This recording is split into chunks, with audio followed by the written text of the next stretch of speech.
He is. Yes, hallelujah. Hallelujah.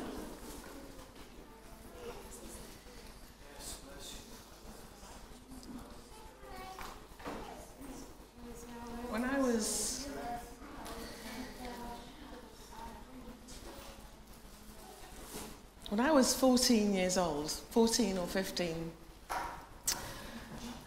we were at home, my brother and my sister and my mum, and we all used to come to this church, and we all got saved and filled with the Spirit. And we had a bit of a situation in our home. My sister had done something, I don't know what she had done, and our lounge has a dining table in it, and the front bit is the front room. And there was a bit of a standoff at this end of the lounge, because my sister was on this side and my brother was on this side, and there was something going on, and then Mum was involved to mediate. And I don't quite know what it was, because I wasn't there, but I came into that situation and heard my sister, and I heard my brother, and I heard Mum, and it was all confusion. And I remember saying, Yahweh, we need a word in this situation. I was 14. I'd been filled with the Spirit when I was 11, and I knew I'd been filled with the Spirit, and I spoke with new tongues, and I knew Yahweh could do something. So I remember leaving the lounge, and I went upstairs, and as I walked up the stairs, I said, Yahweh, I need a word. What do I know when I'm 14 years old? I need a word for this situation, and I spoken. And few of us have the experience like the Apostle Paul or Saul on the road to Damascus. And few of us have that one-to-one relationship like Moses had. Health experts say that the most significant sound a baby hears in the womb is the voice of its mother. In the 3rd trimester, week 27, or the 7th month of pregnancy, a baby can already recognize it. They will respond with an ever-increasing heart rate that suggests they are more alert when their mum is speaking. And in the same way a baby responds to the voice of its mother, so in the early stages of spiritual life, the sheep who hear his voice should know who is speaking and respond to it. The voice of Yahweh is described it's not working. Oh, that's true. It's not on. The voice of Yahweh is described as being quick and powerful and sharper than any two-edged sword, piercing even to the dividing asunder of soul and spirit and of the joints and marrow, and is a discerner of the thoughts and intents of the heart. It is quick and powerful, and it cuts. It divides asunder, and it splits open.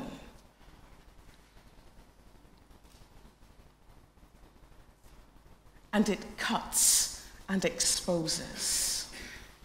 I'm hoping this works. It's not working. Never mind. Never mind. How we respond to this effective tool, the voice of Yahweh Almighty, will determine whether we are sheep who just hear his voice and follow at a distance, or if we are going to develop a deeper relationship with Yahweh, and that is of a friend of Yahweh. You see, King David moved into friendship with Yahweh because he had learned and practiced the art of knowing and responding to the voice. You see, when David was told of his many, many sins, with the relationship with Bathsheba by the prophet Nathan, the voice of Yahweh cut him, it split him open and exposed his sin when the prophet said, "You are that man." And after repentance, we read that David learned a very, very valuable lesson. The scriptures tells us that David inquired of Yahweh. And in Samuel, 1 Samuel, 2 Samuel, 1 Chronicles, over 13 times when David didn't know what to do, he inquired of Yahweh. He didn't take matters into his own hands. He went and inquired of Yahweh. He was the king and he consulted with the prophets. When we don't know the voice of Yahweh, because we have not yet learned it, then we should most certainly inquire of Yahweh, because this is the place of spiritual safety. You see, the little boy Samuel was responsive to the voice, even though he was unfamiliar with it. He took guidance and advice from one older and wiser in the ways of Yahweh and the Torah, until he himself learned and understood the voice of Yahweh and then offered counsel to others, leaders of his day. So I want us to look at three stages of growth. I know it's a bit of a contradiction, but you'll see what I'm saying as we go through, as to how we can hear and respond to the voice. And the first stage is disobedience. Oh, not yet. So, immediately when I was thinking about this, I thought of the prophet Jonah. The Bible tells us that he heard the word of Yahweh. So he recognized it, he knew the word of Yahweh. And the word of Yahweh said, "Go to the great city of Nineveh." Now, Nineveh, according to Nimrod, according to Genesis 10, was one of the great cities that the mighty hunter Nimrod had built. And he knew of that city. He knew all the troubles that had and encompassed. And Yahweh said to him, "Go to Nineveh." Now, where Jonah lived to the place of Nineveh, it's 500 miles. And I was thinking to myself, if Yahweh said to me, "Can you just go 500 miles down the road to tell somebody?" I'd say, nah. It's too far. I don't know what was going through Jonah's mind, but he decided that he wasn't going to do what Yahweh had said.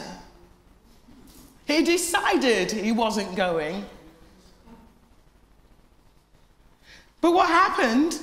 He decided to go 2,500 miles in the opposite direction to where Yahweh had told him to go. He'd already decided he wasn't going because it was like 500 miles away, but now 2,500 miles in the opposite direction, he says, "I'm going. I'm going to get out of here."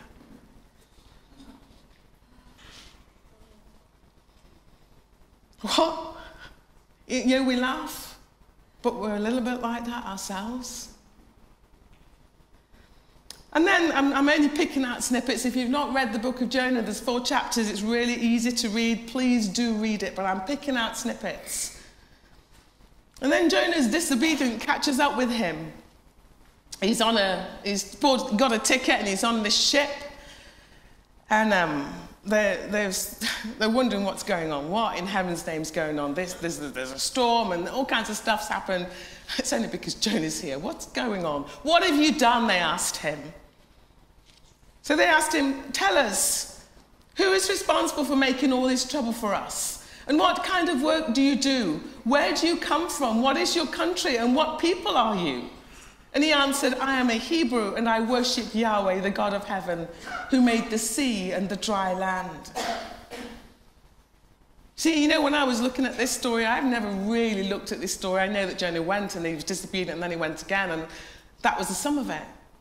But, you know, Jonah's reasoning for running his disobedience was that he just didn't like the Assyrians. And you might say, what do you mean? What do you mean? Well, Assyria was an idolatrous, proud, and ruthless nation bent on world conquest and had long been a threat to Israel. That's the historical setting.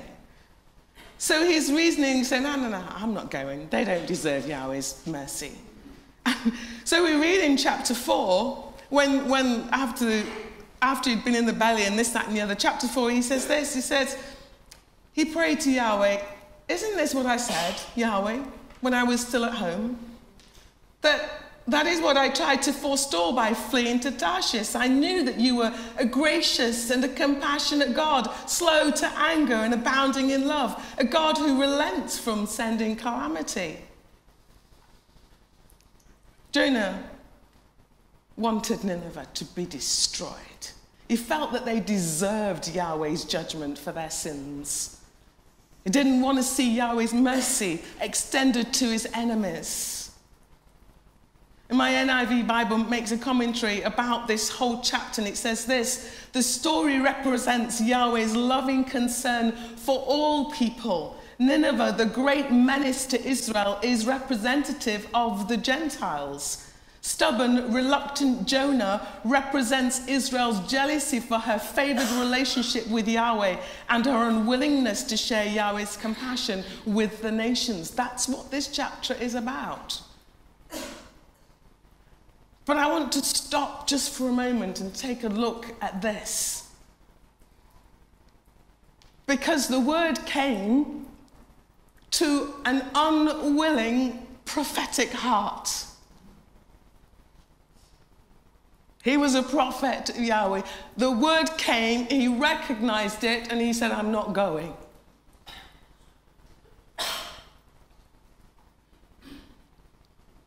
He had some unresolved issues. Why wouldn't you want to save the people from their sins? Why wouldn't you want to bring a message to help the world? And yet he was quite unwilling.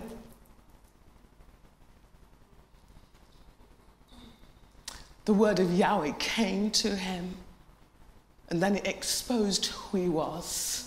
It revealed who he was, and his heart was not responsive to Yahweh. And it wasn't until he was in the belly of the fish, Yahweh sent a great fish to pick him up, and in that stinky, horrible place, Yahweh wanted to do a work in him. Yahweh wanted to cut away the flesh. Yahweh wanted to circumcise his heart so that he could see what he saw.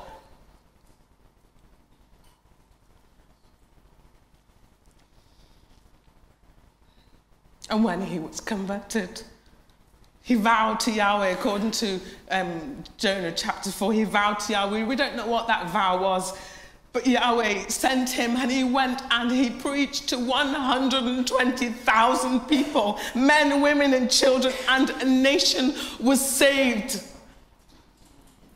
A nation was saved. You see, in this story, we see the heart of Yahweh. He wants to draw us ever nearer, seeking relationship. Just before the feast, Brother Angus was speaking about the feast, and he was showing us the context, and the main thrust of his message was that in the feast, Yahweh was trying to show that he wants relationship with us. And this situation was similar. Yahweh is seeking relationship with us, with mankind, and not only with the prophets, because the Bible says he doesn't do anything without sharing it with them. But the heart needs to be sorted out. I need to be sorted out, so I am willing to go, so that I'm willing to say, because too often we hear and we don't respond. We run in the opposite direction because it's going to be too difficult to manage, too difficult to say to that person, how are they going to respond?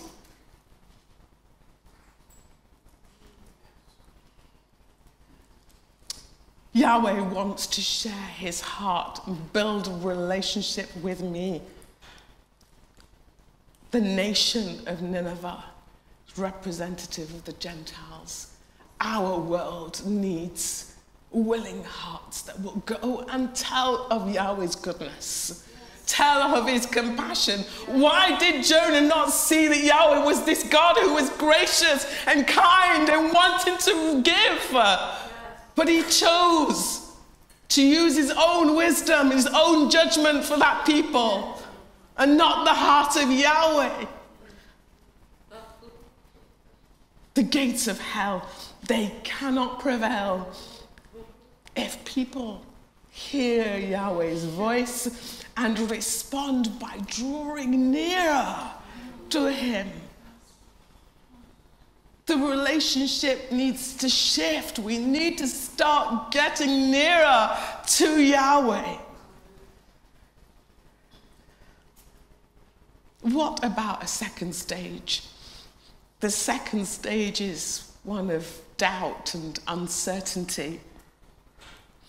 We see another picture of humanity exploring the boundaries of friendship with the sovereign Yahweh in the form of Yeshua. And in John chapter 14, we read of a story in verse 8. We read of the disciples. One of them particularly asked Yeshua a question, but let me take you back before John chapter 14, verse 8. John chapter, I don't mean to press that yet, thank you. John chapter 14 verse 8 talks about a chap who asks questions, but John chapter 14 verse 1, Yeshua says, let not your heart be troubled. Don't worry about it. I'm going to build a mansion for you. I'm preparing this great place for you, and I'm going to come and take you to myself. And then we get to this verse. And Philip says to Yeshua, show us the Father. And Yeshua said, how long have I been with you? And you still don't know me? How long have I been with you and you still don't know me?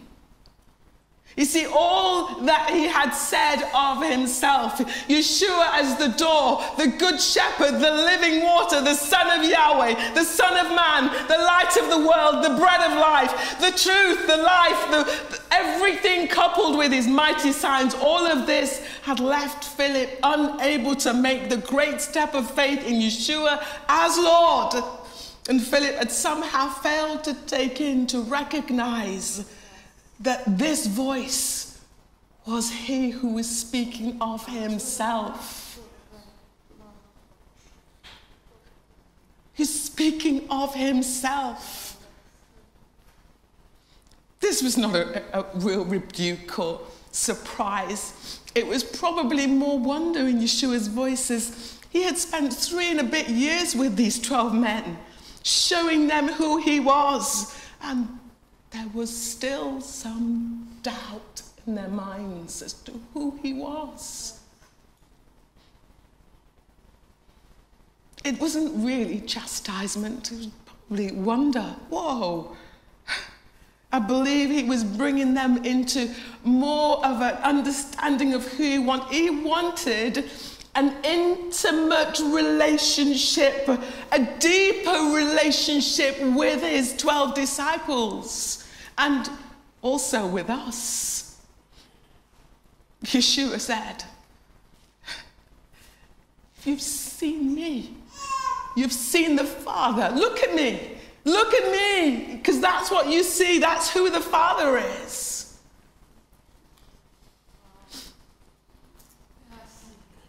The saint who is intimate with Yeshua will never leave impression of himself, but only the impression that Yeshua is having his unhindered way in me. So when you just see Dasley, he's not having his way in me. That's the truth of the matter. But when you see Yeshua in me, I'm getting close to him, because I don't want to leave the impression of me. I want you to see Yeshua in me.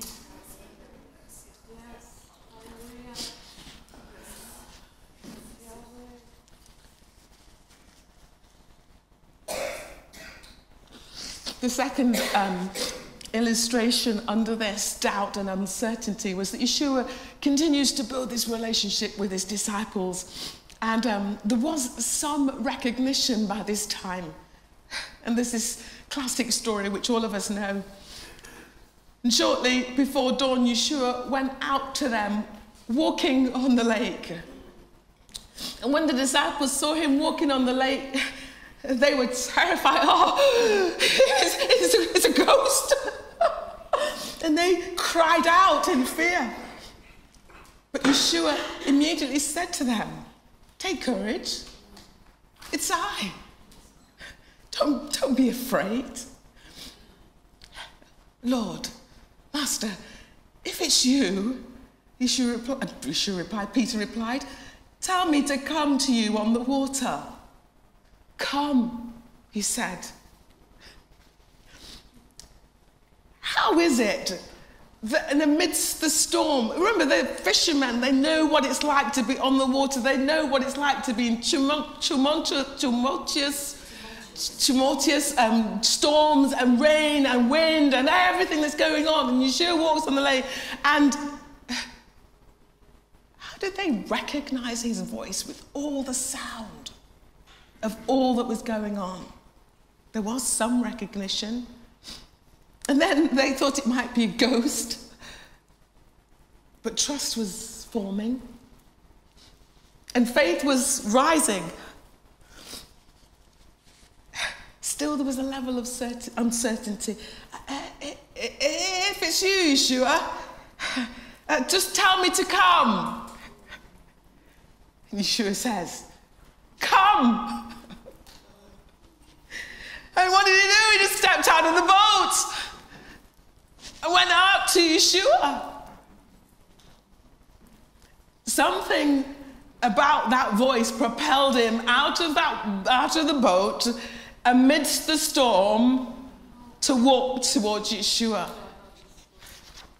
What was it? Was it the same authority? Was it the same tone? Was it the same enticement that Peter recognized when Yeshua said, "Come, follow me. Come, follow me"? As soon as he heard that word, "come," stepped out and went towards Yeshua. The gates of hell cannot prevail if people hear the voice and respond nearer to Yeshua, the voice that is calling. They will be unstoppable. Walking on the water was only what the sovereign did, but this man, a disciple of Yeshua, saw Yeshua, heard the voice, and responded and walked on the water. Yes.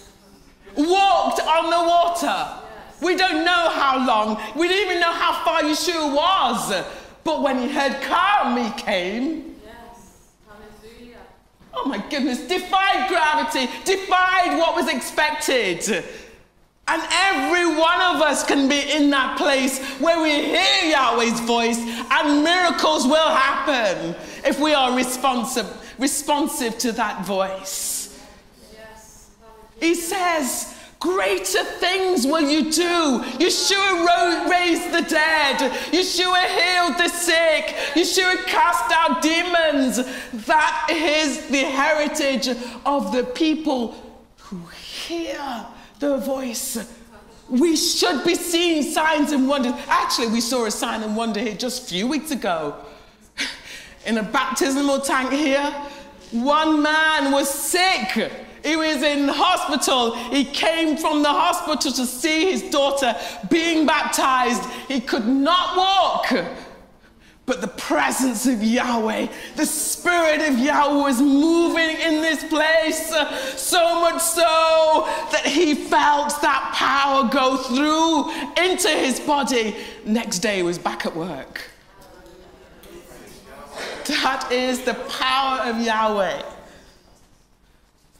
That power is available. It's available to us. It's available to us. We dare not limit Yahweh. But that power comes for those that stick close, that stay close to Yahweh, hear the voice, and do something about it.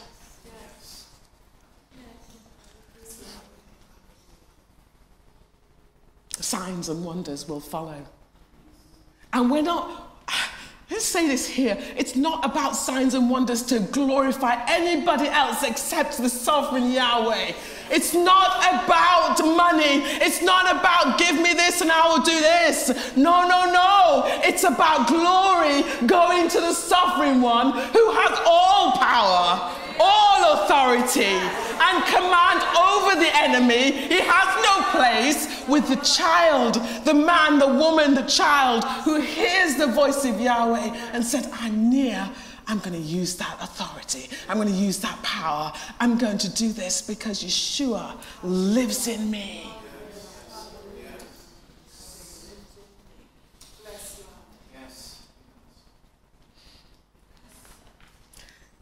The third stage is responsiveness. There was a young king, Josiah, who came to the throne. I say not by accident. Yahweh doesn't do things by accident, by design. This young king was 8 years old. How old are your children? Is one of them 8? Okay. Can you imagine Isaac's little son being the king? Wow. Yeah. Somebody says yes.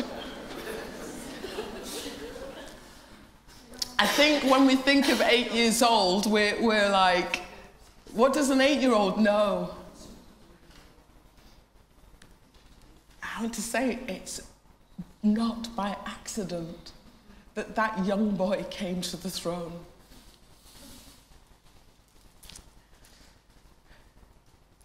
He heard the word, the Torah, and the words of Moses via the priests and the readers and the Levites of his day.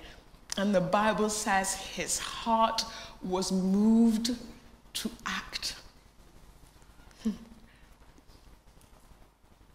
I don't know how he did this, but he said to Hilkiah and the priests and some other priests, go down and speak with the prophet Huldah. Now, she's the wife of somebody who's the son of Tikva. Can't remember the name of whoever, but she was a prophetess, which is why I've stuck her on there. Go and speak to the prophetess. Find out what Yahweh says.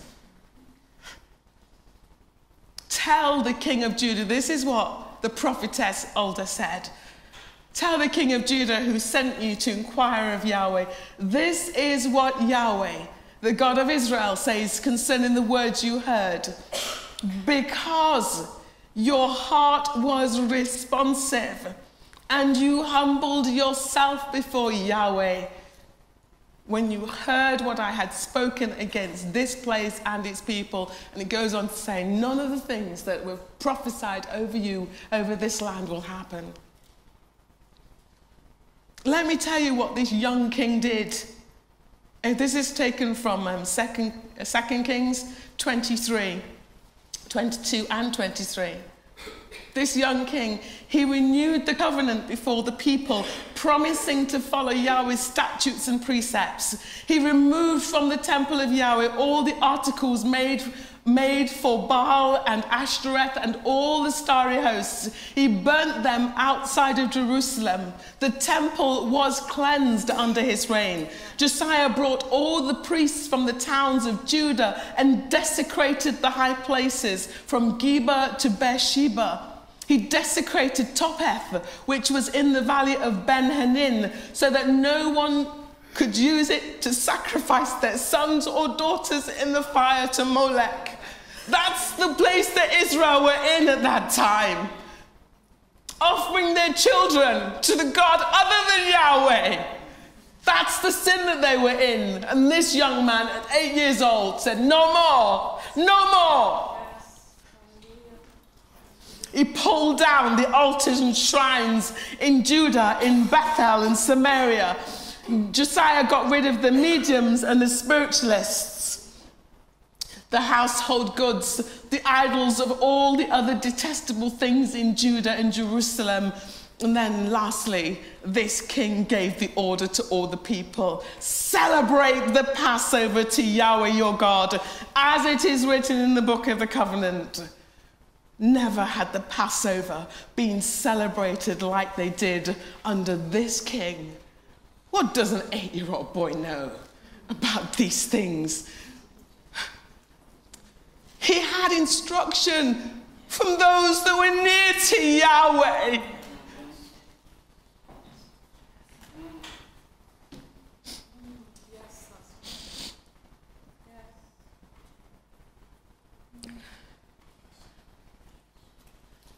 He wouldn't know any of these things. But there were some holy priests of that day who stood for Yahweh. Who stood for Yahweh. And influenced a young life. This is what needs to be done. Remove them. You see, the other thing about the kings of that time, we have some beautiful kings, some kings that devoted themselves to Yahweh, King Asa and various other ones that we read of in the scriptures. But you know, the Bible tells us that these people devoted themselves to Yahweh with all of their hearts, with all their soul. But quite often you read in the Kings that they did not remove the high places. They remained in place. But this king, this young king, stripped away everything that would hinder the people of Israel from serving the true God. Stripped it away, took it away. Why?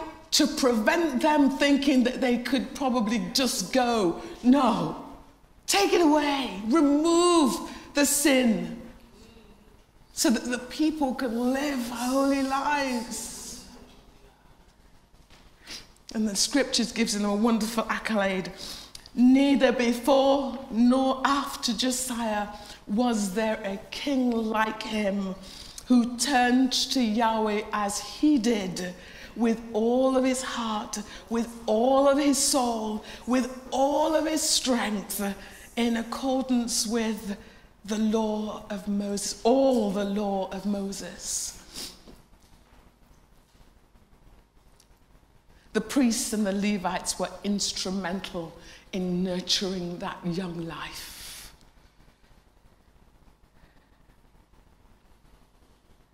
And everybody that works with young people, I'm speaking to you today. For us to be effective in nurturing the young, we need to be close to Yahweh.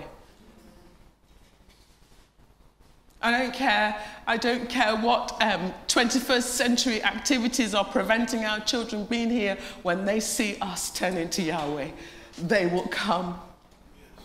They will come. There will be no hold, because they will see something in us that caused a young man of 8 years old to see what Yahweh was doing and to follow after that. It takes young people, it takes those that are nurturing the young, it takes mature members of our fellowships, grandmas and parents. It takes us all to nurture this young man. I don't believe that this young king had just 1 or 2 people. Lots of people were influencing him for the good. Takes all of us. I'm not just putting it on them, but I'm asking us to look at ourselves. We're hearing Yahweh? Are we doing something with what he says? Because then our young people will be changed. They will act. If we respond in the same way, because your heart was responsive and you humbled yourself before Yahweh, then the gates of hell cannot prevail against us.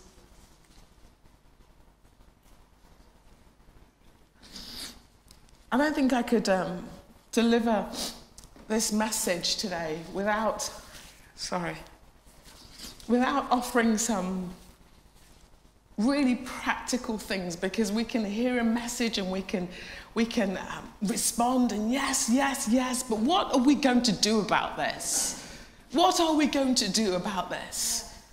And so I want to offer some practical steps, practical things that we need to be doing by way of concluding this message.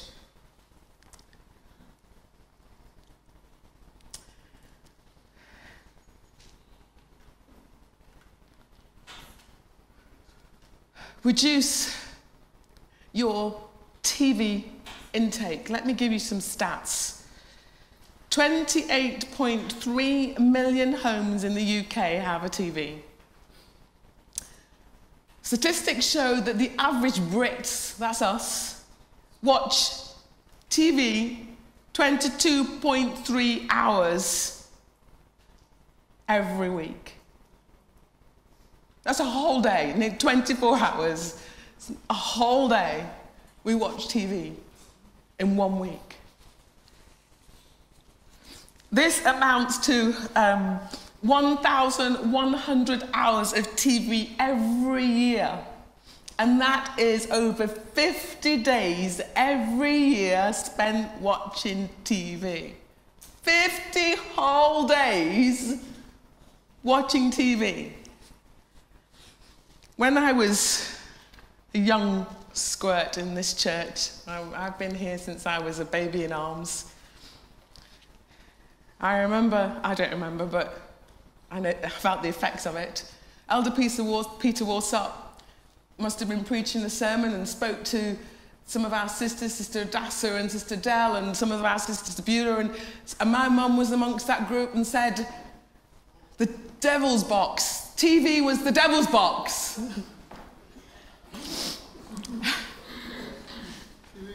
And said to the church, you need to get rid of the TVs. Pardon? Put your foot through the screen. Put your foot through the screen. So as obedient members of the flocks, we got rid of our televisions. So I didn't have a television growing up until I was about 10 or 11. I had some advantages and some disadvantages when we went somewhere to watch TV.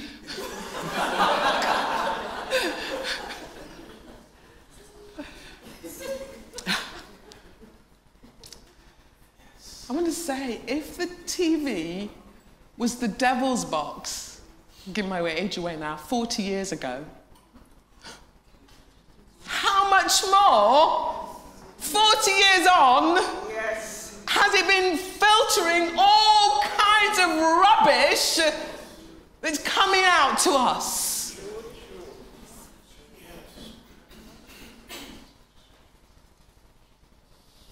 TV is an easy, accessible gateway, a channel to, and I choose this word carefully, to contaminate the saints. It is subtle, and its deception is in everything it projects out to us. Do not think you are without that deception. They have a way of influencing what we think, how we behave, what we buy, what we do, what we don't do. And that is TV. Things that they want us to know, and I say they because the powers that be know about these things. They want to somehow legitimize everything. So it's okay for men to be kissing and women to be kissing on TV. It's okay because that's just the norm. And what happens is we've become accustomed to it. Oh, well, we might not agree with it, but we've become accustomed to it. And some of the soaps, I'm not a big fan of soaps, I don't watch them, and I'm not having a go at anybody. But that's where they lay the seeds the best. Yes. Because they want it to be life skills. They want everybody to be recognizing their own thing in there.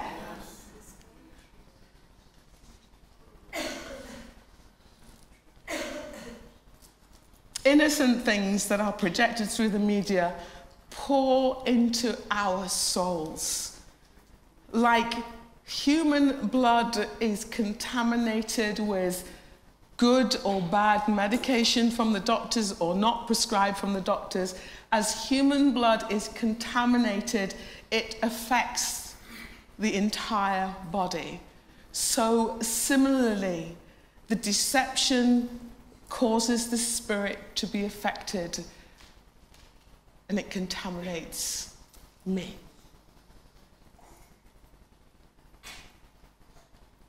I'm not going to be so bold as to say, get rid of your TVs. I'm not an apostle. But I'm suggesting we need to do something about this. I am. Because it's important. And then I just want to throw a statement out here and say, we need to reduce our intake of Facebook. And young people particularly, and some of us that are not so young. And internet searches and chat time and all that stuff.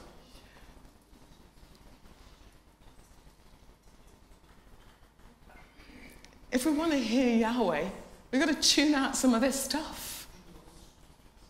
We really must. So for the last probably 18 months or so, I know the Father has been pressing me massively, pressing me to do better. I don't spend a lot of time watching TV, and I have quiet time, and I do regular things, and I believe I am following the best I can. But Yahweh said to me, you need to do better. And I said, well, what? You need to do some fasting. Oh, Father. I didn't used to love food. I really didn't. But over the last 2 years, we're changing our diet and we're doing better and we're eating a lot of vegetables. And now I love vegetables, and I'm not vegetarian, but I'm mostly edged towards there. So I love food and I love a good healthy breakfast. I never used to have breakfast. So now I always think, you need to do some fasting. Oh, please. I'm just getting healthy. I'm just getting well. And then Yahweh just says to me, not just once, twice in a week. Please. So for 6 weeks, I've been on this journey. And let me tell you something, I'm inching nearer to Yahweh.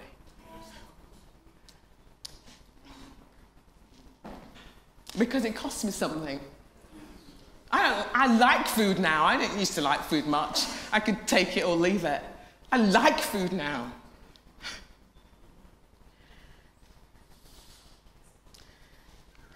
And then with this extra time that we're saving, and I'm suggesting we're going to save some time, I'm suggesting that we need to start practicing his presence. And it's about the quality of time rather than the quantity of time.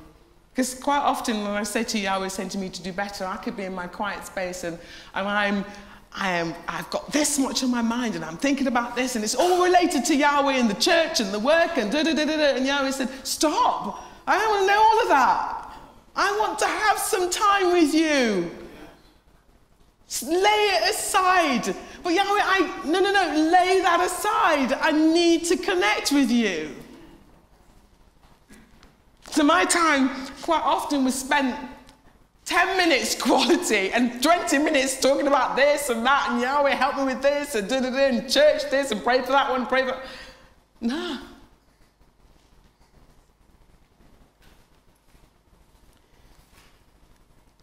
And for those of us that struggle to read Yahweh's word, I want to say there's some easy reading. There's some easy reading in the Bible. It's not just a book that's just about genealogies. There's so many interesting books that we can read. The Genesis, Exodus, Psalms, and Joshua, and the Gospels. They have stories, easy reading stories that help us to understand who Yahweh is. Don't make the word an excuse because you don't understand it. Find the books that are easy to understand and read those. Live in the Psalms if you need to. They're simple to understand. Because they're telling of a personal journey, a personal story that the psalmist often went through. I'm going through hell, Yahweh. And apply that to your life. If that's your story, read it like it's that. And ask Yahweh to help. And then I want to suggest that we set some goals. So just bear with me as I come to this little bit. I need to give you a bit of an insight into my little world, but there is a point to it. So in the mornings, I get up and literally get out of bed, take off my nightwear, and I put on my gym wear. And I go downstairs to my lounge and I roll up the carpet and I do the 7-day challenge. Now, the 7-day challenge is a YouTube video and it's 7 exercises for 1 minute. And basically you warm up, you do the 7 exercises and you warm down, and literally it takes you about 12 minutes, and I do that every day. It's part of my routine. As I'm cooling down, the coffee's on and I'm going to sit at my breakfast bar to have my quiet. This is my world. Part of my little bit of coaching is that her voice will be saying to you, now you've got 40 seconds, come on, press through, 40 seconds, 45 seconds, now 5 seconds, 4 seconds, 3 seconds, okay, I've done my 1 minute. And then you start the next one, she demonstrates how it works, and then you do the next exercise. The other thing that she says is that it increases your calorie burn for up to 10 hours during that day. She also suggests that you could do 2 of her 7-day challenges to lose some weight. And then the last thing she speaks about is fitness is a lifestyle. So I want to apply this method to the things that I'm going to suggest to you today. I want to throw out a 7-day challenge to you. And that 7-day challenge is 4 5-minute spiritual exercises. Oh, sorry, really important. The reason why you do the 7-day challenge is because when you reach a certain age, you get a lot of belly fat. Yeah, most of us will know that they get belly fat. This exercise, if you do for 7 days, will lose you 1 inch, and I can testify that is true. Okay? And if you keep at it, you will lose belly fat, right? So that's really important. So the 4 times 5 spiritual exercises, I want to suggest to you will inch you closer to Yahweh. I needed to say that, it was important. So, here we go. It's based on Acts. Adoration for 5 minutes. Confession for 5 minutes. Thanksgiving for 5 minutes. And supplication for 5 minutes. That is 20 minutes. And I am suggesting that actually, if you want to inch closer to Yahweh, you must do something. And I'm suggesting there is a 7-day challenge, and I dare to believe after 7 days, if you get yourself in this routine, you will be closer to Yahweh. The psychiatrists say and recommend that we stack habits. So and it says it's easier to add a new behavior onto a pre-existing habit than to start from scratch. So once we've got into the habit of ACTS, A-C-T-S, we then need to extend our quality time by 10 minutes to reading Yahweh's word. This 30 minutes a day, 7-day challenge will help us to practice Yahweh's presence and inch us nearer to him. So, my epilogue, Micah. I had it here. My final conclusion to this passage, to this message, is the words of the Psalms. And it's these words.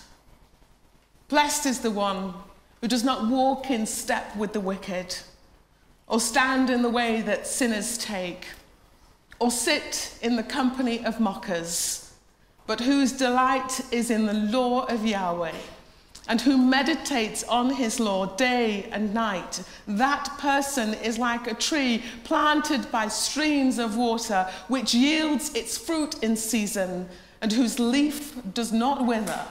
Whatever they do prospers. This is the key. And this is my interpretation, my exegesis of this same verse. Blessed, happy to be envied, is the man who does not walk, stand, sit, or live in sin. This man's delights loves to find joy in Yahweh's law, his word, or his Torah. It feeds him all day long, becoming his essential sustenance for life. His life will be like a tree perfectly placed by water, where its roots can spread out, drawing in the food it needs to produce nourishment for itself and for others. His anointing will always be new and fresh, offering life and vibrancy to all.